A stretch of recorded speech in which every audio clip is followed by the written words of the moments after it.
আসসালামু আলাইকুম। শাহিনুরস রেসিপিতে নতুন আরও একটি রেসিপি দেখার জন্য সবাইকে আরও একবার ওয়েলকাম জানাচ্ছি। চলে এসেছি খুবই মজার এবং মুখরোচক একটি ভর্তার রেসিপি নিয়ে।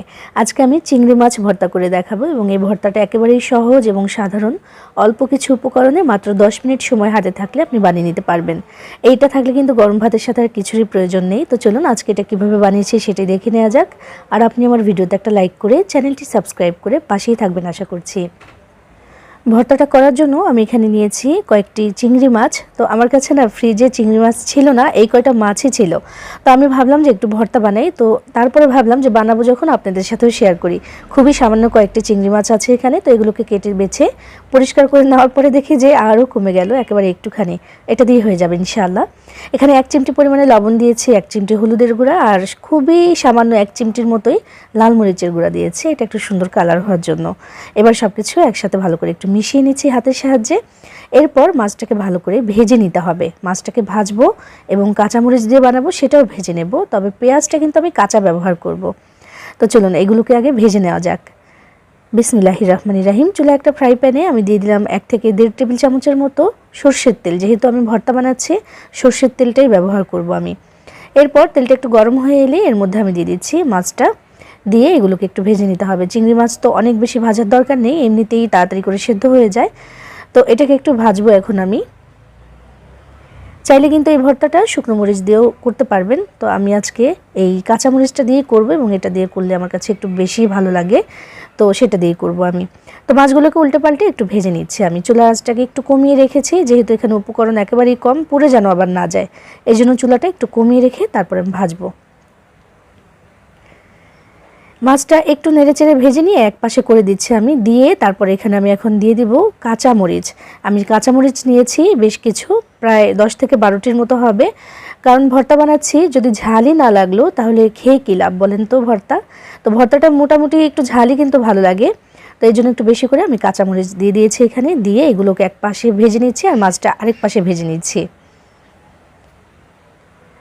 মরিচটা কিন্তু একটু নরম হয়ে এলেই চলবে, মানে একটু ভাজা হলেই চলবে, কাঁচা যেন থেকে না যায় সেরকম হলেই চলবে। আবার চাইলে শুধু কাঁচা দিয়েও কিন্তু, মানে মরিচটা একদম কাঁচা থাকা অবস্থাতেও আপনি কিন্তু এইটা দিয়ে বানিয়ে নিতে পারবেন ভর্তাটা, তবে ভেজে নিলে মনে হয় একটু বেশি ভালো লাগে।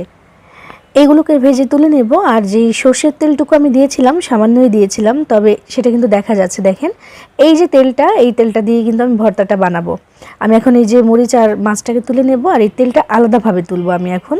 এই তেলটার মধ্যে কিন্তু চিংড়ি মাছের পুরো ফ্লেভারটাই চলে গেছে। তো এটা দিয়ে কিন্তু ভর্তাটা করব। তো এখানে আমি আজকে ভর্তাটা বানাবো এই বাটনায় করে। চাইলে যে পাটা থাকে শিল পাটা, সেখানেও বেটে নিতে পারেন, আবার চাইলে মিক্সার গ্রাইন্ডারেও করে নিতে পারেন। তো আমি করছি এই যে এই বাটনাটার মধ্যে করে প্রথমে আমি মাছগুলোকে একদম সুন্দরভাবে মিহি করে পেস্ট করে নিচ্ছি বা বেটে নিচ্ছি। মাছগুলো বাটা হয়ে গেলে তারপর আমি এখানে মরিচগুলোকে বাটবো। উপকরণ খুবই সামান্য, খুবই সাধারণ, তবে খেতে কিন্তু অতুলনীয় হয়। এটা একেবারে অসাধারণ হয়ে যায়, এত বেশি মজার হয় এই ভর্তাটার। চিংড়ি মাছ তো এমনিতেই খুব বেশি ফ্লেভারফুল থাকে, এটা দিয়ে যেভাবেই আপনি ভর্তা বানান না কেন খেতে দারুণই লাগবে আশা করছি। ভাজা মাছটা বাটা হয়ে গেলে এবার আমি এই যে মরিচগুলো সেগুলোকেও বেটে নিচ্ছি। এগুলো বেটে নেওয়া হয়ে গেলে আমি একসাথে করে নিয়ে এটাকে একটা পাশ করে দিচ্ছি। আর ওই যে বললাম যে কাঁচা পেঁয়াজ দিয়ে আজকের এই ভর্তাটা আমি তৈরি করব, তো কাঁচা পেঁয়াজ কিন্তু আগে থেকে আমি কুচি করে রেখেছি, সেটাকে এখন আধ ভাঙা করে একটু বেটে নিতে হবে। তো এখানে আমি নিচ্ছি আধা কাপের একটু বেশি আছে এখানে পেঁয়াজ কুচি, তো সেটাকে এখন আমি বাটবো। প্রথমে আমি কুচি করে নিয়েছি, এবার এগুলোকে আধ ভাঙা করব। আর এই ধরনের ভর্তাগুলোর মধ্যে এই কাঁচা পেঁয়াজ যদি দেন তাহলে সেটা আধ ভাঙাই কিন্তু বেশি ভালো লাগে। পুরোপুরি একেবারে মিহি না করে এরকম আধ ভাঙা করলে বা আধ বাটা করলে সেটা কিন্তু ভালো লাগে বেশি। তো যে আধা ভাঙা করে নিয়েছি বা আধা বাটা করে নিয়েছি আমি, এবার একসাথে এগুলোকে মিশিয়ে দিতে হবে। আর এবার লাগবে একটু ধনেপাতা কুচি, তো এগুলোকে আমি একসাথে করে দিলাম, দিয়ে আমি ধনিয়া পাতা কুচি দিয়ে দিচ্ছি এখানে কিছুটা পরিমাণে। আর ওই যে চিংড়ি মাছ যে ভেজেছিলাম আমি একটু তেলের মধ্যে, সেই তেলটা দেখেন আমি আলাদাভাবে তুলে রেখেছি। এটা যে কি পরিমাণে ফ্লেভারফুল হয়েছে, তো এটা আমি এই ভর্তাটার মধ্যে দিচ্ছি। আলাদাভাবে আর কোনো সর্ষের তেল দিচ্ছি না, চাইলে আপনারা দিতে পারেন, আমিও নর্মালি দিই, তবে আজকে এই যে এই তেলটুকু দিলাম আর পরিমাণও যেহেতু কম আমাদের ভর্তাটা, আলাদাভাবে আর কোনো সর্ষের তেল এখানে লাগছে না, ওইটুকুই দিয়েছি। এখানে দিয়েছি আরও 1 চিমটি লবণ, কারণ মাছ ভাজার সময় যে 1 চিমটি মতো দিয়েছিলাম, তাই এখন আর একটু দিলাম, দিয়ে তারপর আমি একসাথে মিশিয়ে নিচ্ছি। আর এই যে লাস্টে ফাইনালি একটু হাতের ছোঁয়া তো লাগবেই, যেহেতু ভর্তা বানাচ্ছি, হাত দিয়ে না ধরলে, হাত দিয়ে না মাখালে মনে হয় যে সেই টেস্ট এসেও যেন আসলো না। তো সেজন্যই হাত দিয়ে খুব ভালোভাবে আমি সব কিছু একসাথে মাখিয়ে নিচ্ছি বা মিশিয়ে নিচ্ছি। আর এরই সাথে তৈরি হয়ে গেছে ভীষণ ভীষণ মজার একটা লোভনীয় ভর্তা। এত মজার হয় এই ভর্তাটা যে এইভাবে একবার বানিয়ে খেলে বারবার খেতে চাইবেন, কাউকে খাওয়ালেও কিন্তু বারবার খেতে চাইবে। ভর্তাটা মাশাআল্লাহ আমার হয়ে গেছে, এবং দেখেছেন তো কতটুকু চিংড়ি মাছ নিয়েছিলাম আমি, একেবারে সামান্য কয়েকটি চিংড়ি মাছ দিয়ে কিন্তু অনেকখানি ভর্তা হয়েছে। আপনিও কিন্তু চাইলে এটা বানিয়ে নিতে পারেন, একবার খেলে এর স্বাদ জীবনে ভুলবেন না।